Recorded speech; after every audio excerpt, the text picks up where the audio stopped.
influence in how life is lived by us. Ang mga dumarating sa ating buhay ay inaanyayahan natin consciously or unconsciously. At the very least, kung hindi man natin sinasadya, ay pinapayagan natin na mangyari o magtagal. Kaya mahalagang kilalanin kung ano nga ba ang ating inaakit para kung ayaw natin yon ay huwag nating akitin. Luke 6:43-45, Jesus speaks here, "A good tree cannot produce bad fruit, and a bad tree cannot produce good fruit. You can tell what a tree is like by the fruit it produces. You cannot pick figs or grapes from thorn bushes. Good people do good things because of the good in their hearts.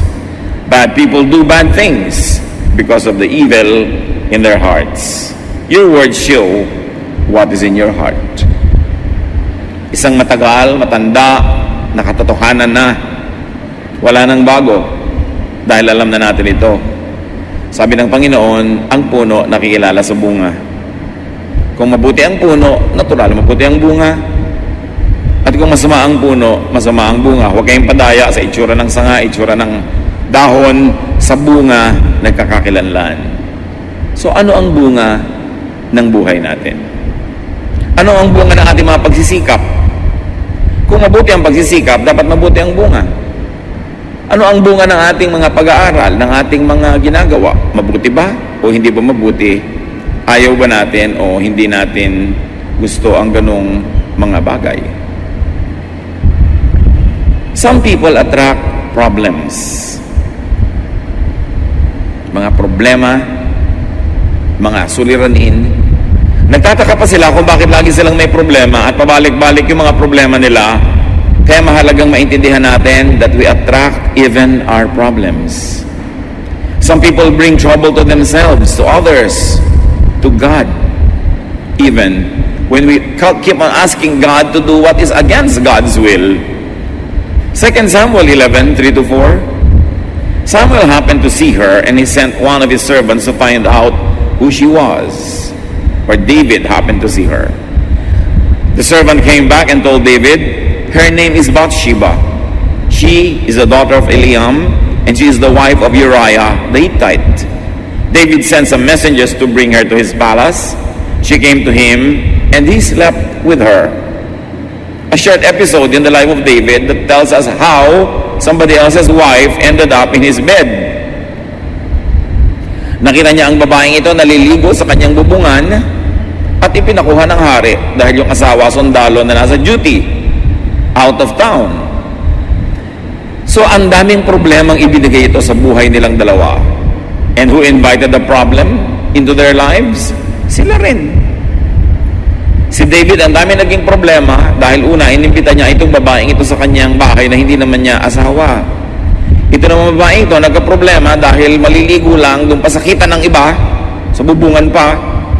Hari tuloy ang nagpakuha sa kanya, ano magagawa niya? At malay naman natin kung gusto rin nga niya. Pero nagkaroon sila ng problema, walang umimbento nun, sila din. Marami sa mga problema natin, ganon. Kung hindi man tayo ang diretsong umimbento ng problema, yung problema ay inimbento ng somebody close to us na siyempre madadamay tayo. Some people attract betrayal. Si Samson, ang laki-laking tao, ang lakas-lakas na tao, napagtaksila ni Delilah. Samson's strength is overcome by his weakness for women who betray him. Bawat kasi bagay may katapat. So kung may lakas ka, meron kang hina. So yung kahinaan mo, binabantayan mo dapat dahil yun ang katumbas ng iyong lakas. And the strength of Samson would only be defeated by his weakness for women. Judges 14:6-7. But the Lord's Spirit took control of Samson, and with his bare hands he tore the lion apart, as though it had been a young goat. His parents didn't know what he had done, and he didn't tell them. When they got to Timnah, Samson talked to the woman, and she was sure she was the one for him. So kung gaano kalakas si Samson na kaya niyang wasakin ang buong katawan ng isang leon na parang isang batang-batang kambing pa lang, ganoon naman ang kahinaan niya pag dumating na sa usapan sa babae at napakadalas niyang na-in-love sa kanyang maiksing buhay. Judges 14:16-17, Samson's bride went to him and started crying in his arms. "You must really hate me," she sobbed. "If you loved me at all, you would have told me the answer to your riddle." "But I haven't even told my parents the answer," Samson replied. "Why should I tell you?" For the entire 7 days of the party, she had been whining and trying to get the answer from him. But that 7th day, she put so much pressure on Samson that he finally gave in and told her the answer. She went straight to the young men and told them. So, uso kanila doon, bugtungan, palaisipan, at napakahirap ng bugtong ni Samson. Kinailangan ngayong malaman ng mga kalaban niya kung ano yung sagot. Itong babaeng ito ang ginamit. Nagmungoy-ngoy ang babae, nanuyo ng nanuyo, nagdabog-dabog, lahat ng tricks in the books ginamit niya. And finally, on the 7th day, nakuha niya rin yung sagot. Si Samson na hindi kinakatakutan yung layon, na uto ng babaeng ito. Gullibility attracts betrayal. Premature and wrongly founded trusting attracts betrayal. Marami po nagtatanong sa akin sa Facebook, bakit kaya lagi na lamang po ako naloloko ng mga lalaki? Nagpapaloko ka, pamangkin. Yun lang yun. Walang ibang sagot. Huwag mong sisihin ang lola mo, huwag mong sisihin yung mga lalaki. Siyempre, lahat ng kayang lokohin yan, lolokohin. Nasa iyo na kung magpapaloko ka. Huwag ka magtaka. Pag paulit-ulit ang problema, ikaw ang gumagawa nun. Masakit aminin, pero habang hindi yan hinaharap at inaamin, hindi mo malulutas ang problema mo. Magpapaulit-ulit. Bakit po kaya lagi na lang kaming nalulugi sa negosyo? Kahit anong simula namin, nalulugi. Look at your techniques, look at your ways. Mapagtiwala kayo sa mga umuutang na hindi magbabayad, mapagtiwala kayo sa mga empleyado magnanakaw. In other words, hindi pa dapat magtiwala, nagtitiwala ka na. Nadadaya ka tuloy. Some people attract loss. Kahit anong gawin nila, lugi ang ending. Lagi silang nawawalan, natatalo, nadadaya. Some people attract misfortune or failure. To the servant who was given 1 talent, sa kwento ng Panginoong Jesus, mayroong servant na binigyan ng 5 talents, mayroong binigyan ng 1 talent or 5 certain unit of money, at dito sa isa, 1 unit lang, konti, nabawi pa yon. Matthew 25:26-27. The master of the servant told him, "You are lazy and good for nothing. You know that I harvest what I don't plant and gather crops where I haven't scattered seed. You could have at least put my money in the bank so I could have earned interest in it." So may pinagtiwalaan ng malaking kapital at may pinagtiwalaan ng konti. Yung konti na lang nga ang pinagkatiwala sa kanya, wala pa nangyari, hindi pa niya naparami, hindi niya napaunlad, binawi sa kanya, and he fell out of grace. So laziness, disloyalty, complaining against your master could actually be your loss. Bakit maraming empleyado nagrereklamo kahit na lang po saan ako pumunta, natatanggal ako. Kahit na lang saan ako pumasok, hindi ako napopromote. Ting may tanggalan, ako una sa listahan. Bakit? Ano yung daladala mo kahit saan ka namamasukan na nangyayari yun? Bakit lagi ikaw nalulugi, natatalo? There must be something about you, something about your behavior, your style, that attracts this kind of life and lifestyle, and even mga sabit sa buhay na ayaw mo. Now, there are some people who attract accidents. Pag may nahulog sa motorsiklo, siya na naman yun. Pag may bumangga, nasa bidadrive, siya na naman yun nagdadrive. Pagka merong nawalan ng cellphone, siya na naman. 5 cellphone na nawawala. Promise, mawawala ika-6. Paulit-ulit. There are really people who attract accidents. Sapta sasabihin nila, bad luck. Hindi luck yun. Hindi bad luck yun. There is something that you do that causes it. Halimbawa, ayaw mong mahulog sa bintana, huwag mong gagayahin si Eutychus. Acts 20 verse 9. A young man by the name of Eutychus was sitting on a windowsill. While Paul was speaking, the young man got very sleepy. Finally, he went to sleep and fell 3 floors all the way down to the ground. When they picked him up, he was dead. So nagsisermon si Paul, humaba ng humaba, inantok ang Eutychus. Saan siya nakaupo? Sa bintana. Nakatulugan niya yung sermon. O nung nakatulog siya, nalaglag. 3 floors, patay. Maganda nga gawin sa church na walang sandalan ng mga upuan eh, no? Para pag mga inaantok, maglaglagan at mabarog. Kaya lang, hindi naman mamamatay. Baka masaktan lang ng konti. Pero ito namatay. Bakit? Ba't siya na naupo? Yung mga umuupo sa death seat, nakasakay kayo sa bus, front seat kayo, katabi ng driver. Pag nagkaroon ng banggaan, kayo siguradong mapipipi. Because a driver will automatically save himself, whether he likes it or not, whether he thinks of it or not. Iiwas yung sarili niya sa banggaan, ililiko niya yung sasakyan para iiwas ang sarili niya. Automatic yon, impulse. Sino mapipipi? Edi yung katabi niya. Yun ang mapapalagay doon. Kaya madalas yung nakaupo sa front seat, kahit sa kotse, pag nagkakaroon ng aksidente, yun ang malalaang tama. Bihirang-bihira naman kasi yung sa gilid ka tinamaan o sa likod. May mga lugar talaga, mga kapatid sa mundo, na pag doon ka lumagay, malapit ka sa disgrasya. Bibili ka ng lote, nandun sa tinutumbok ng kalsadang palusong. May nawala ng preno. Sa palagay nyo, saan paparada yung truck? Hindi sa bahay mo, sa loob.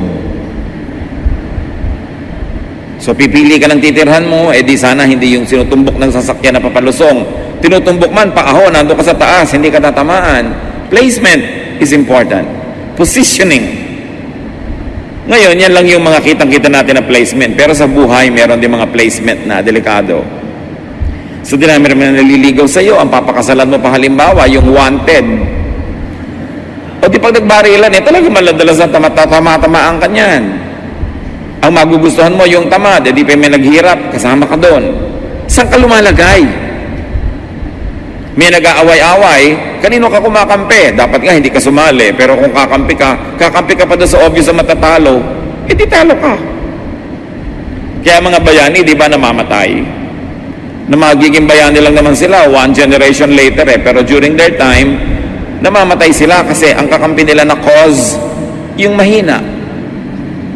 Well, walang bumibigil sa inyo kung gusto nyo maging bayani, pero tiyakin nyo lang na kung kakampi kayo sa isang cause na anti those who are powerful, get ready to get hurt. Because you are positioning yourself. Nahuhulog ang loob mo sa lalaking may asawa. Anong buhay ang binubuo mo para sa sarili mo later kung talaga nakahulog-hulog na di mo na madampot ang loob mong nalaglag? Anong buhay ang magiging buhay mo? Nasa pagpupwesto mo yan Tapos dasal ka ng dasal sa Diyos, hanguin ka sa hirap, ikaw ang lumagay dyan. Kaya mahalaga mga kapatid, tinitingnan natin, what do we attract? Some people attract rudeness, bad behavior.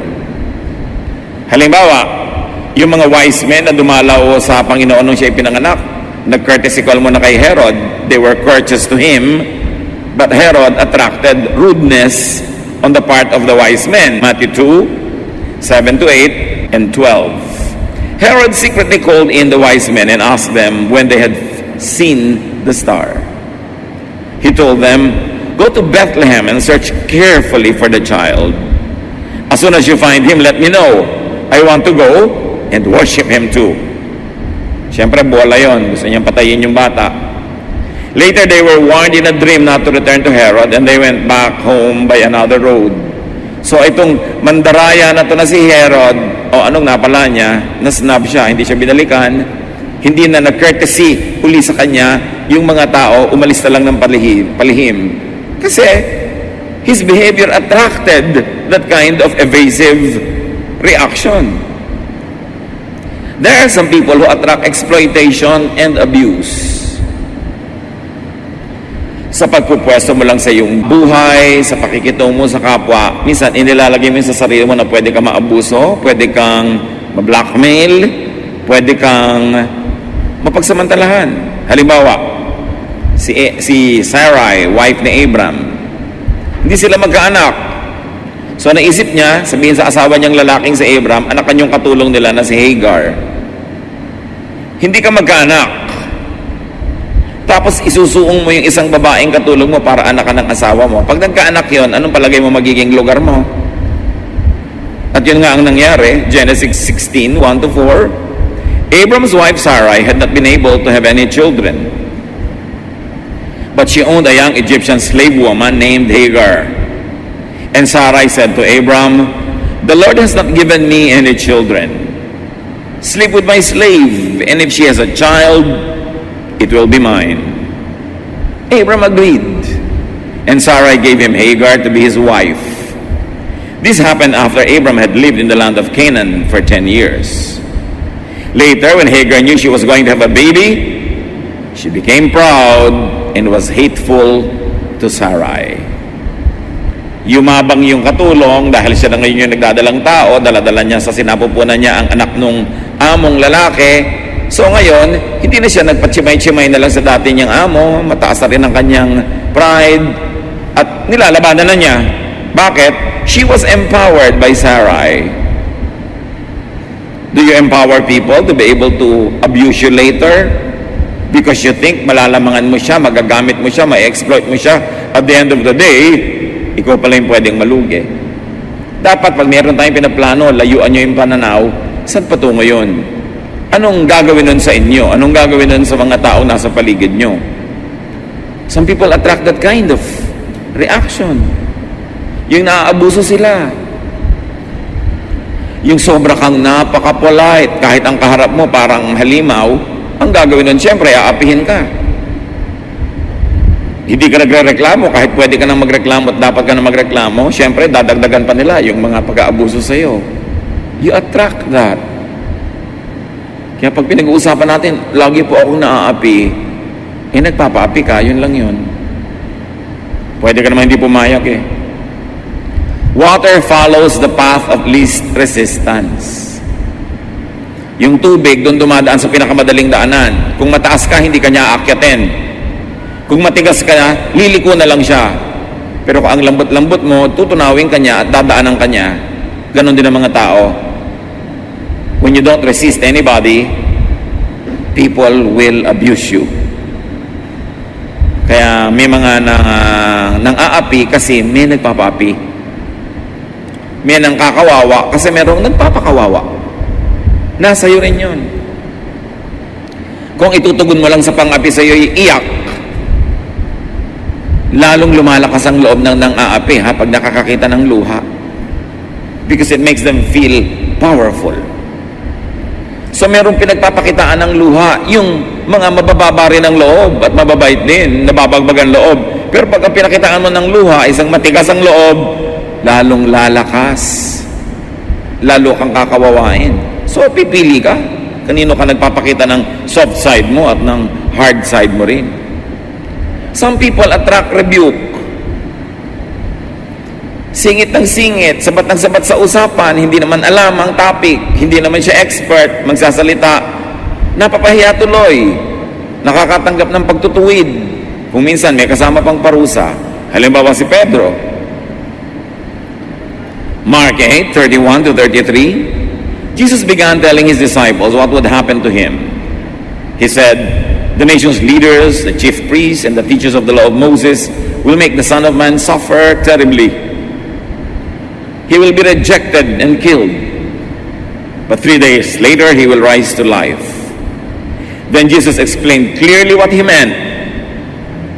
Peter took Jesus aside and told him to stop talking like that.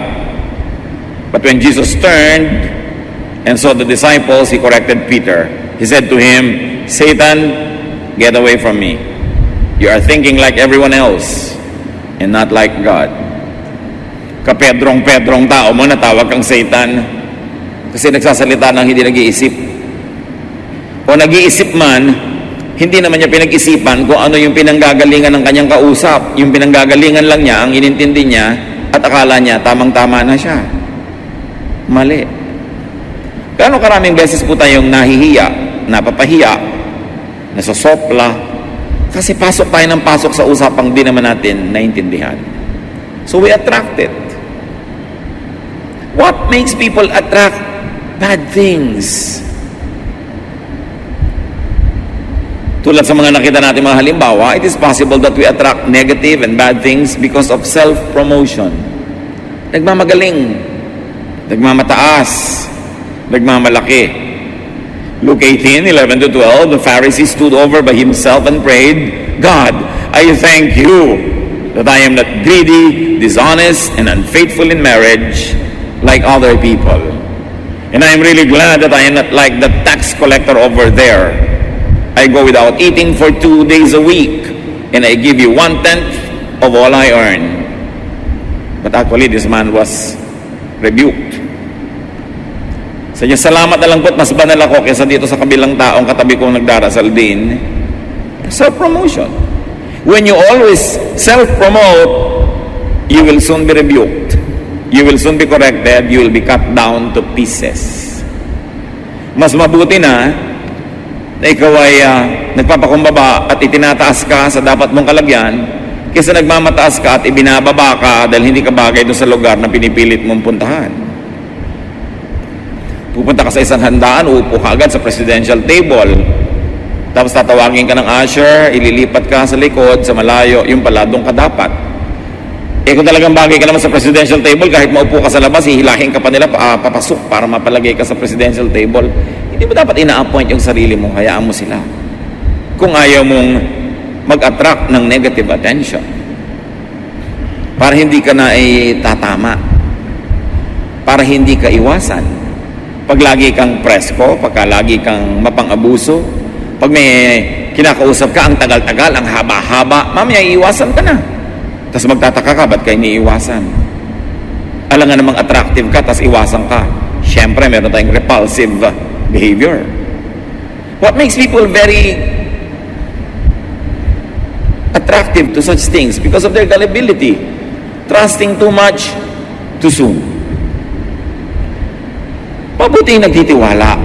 Pero degrees, levels, antas-antas ng pagtitiwala. Depende sa naipapakita noong gusto nating pagtiwalaan na worthiness niya para pagtiwalaan. Katulad yung asawa niya unang lalabas, no? Kaya siya nangako. Yung anak ang unang lumabas. Siyempre, hindi niya masira-sira yung pangako niya. Ano ba naman sabihin sa Diyos? Ay, Diyos, nagkamali po ako. Sorry, parusahan niyo na lang ako kung dapat. Pero, huwag na lang po natin ituloy yung usapan. Pwede ka naman umatras. Pwede naman. Madali naman kausap ang Diyos. Mabait ang Diyos. Pero napatay yung batang yon. Kawawa naman. Because of a reckless father. How many lives of children are destroyed because their parents make reckless decisions? Hindi tama ang ginagawa.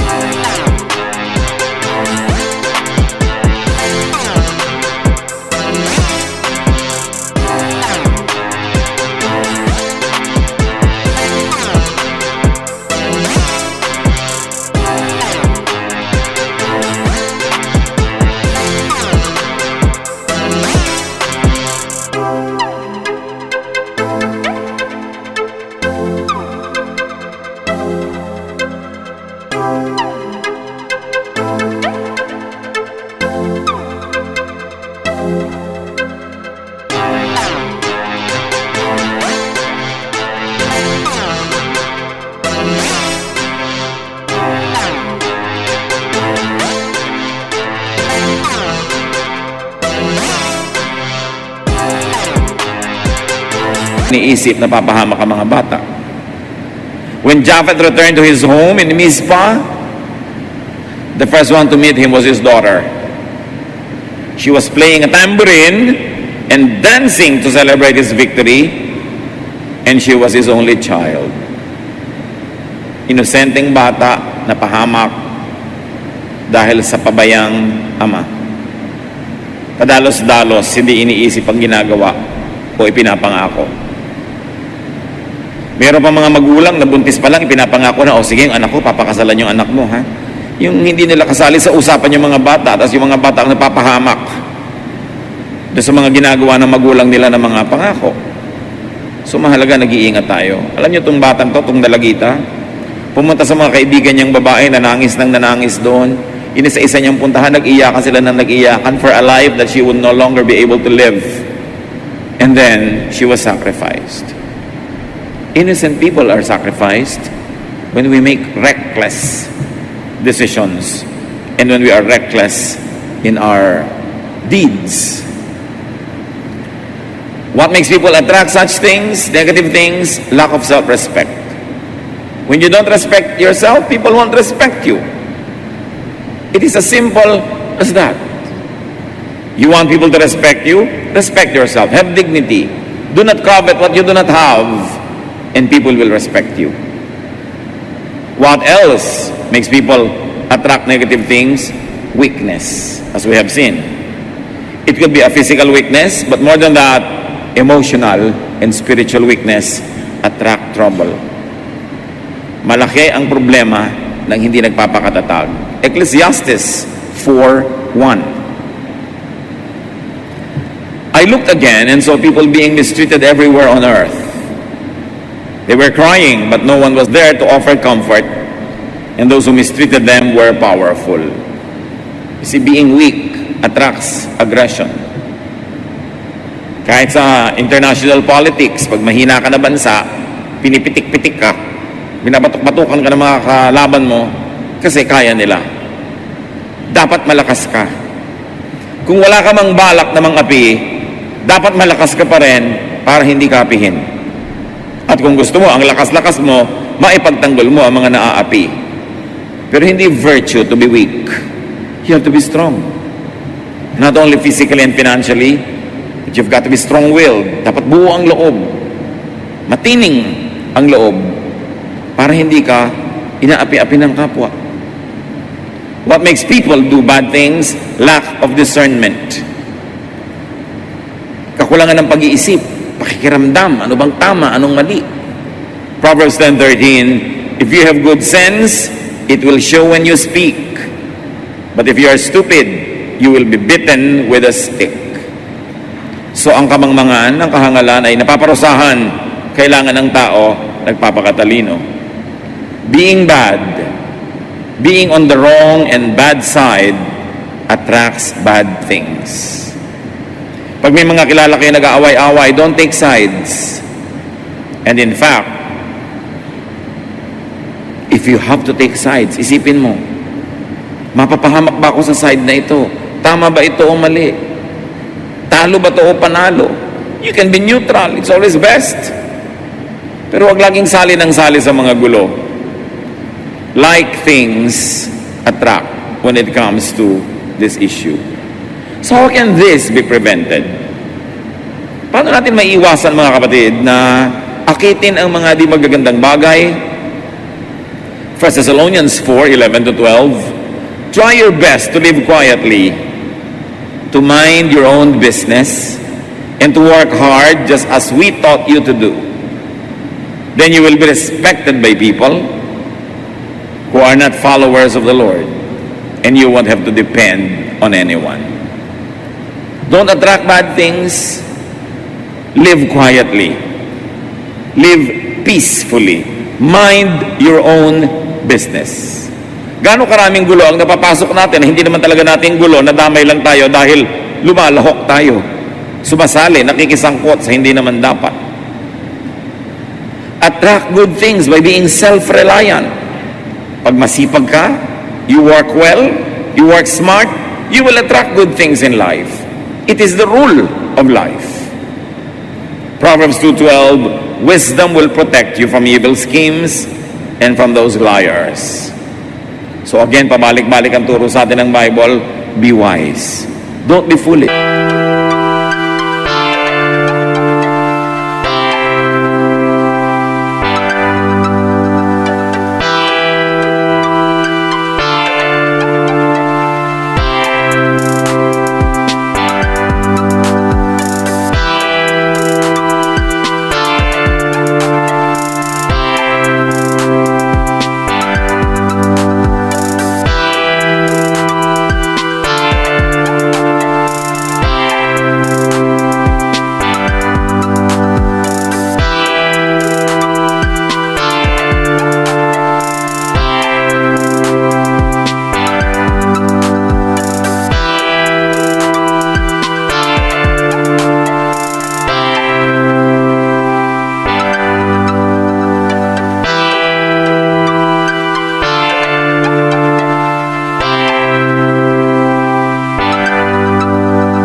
Foolishness attract poverty. Foolishness attract danger. Foolishness attract trouble and pain and sorrow. Be wise. Proverbs 4:5-6. Be wise and learn good sense. Remember my teachings and do what I say. If you love wisdom and don't reject her, she will watch over you. Magpakatalino. Kung pabalik-balik po ang mga negative things happening in our lives, hindi yun malas.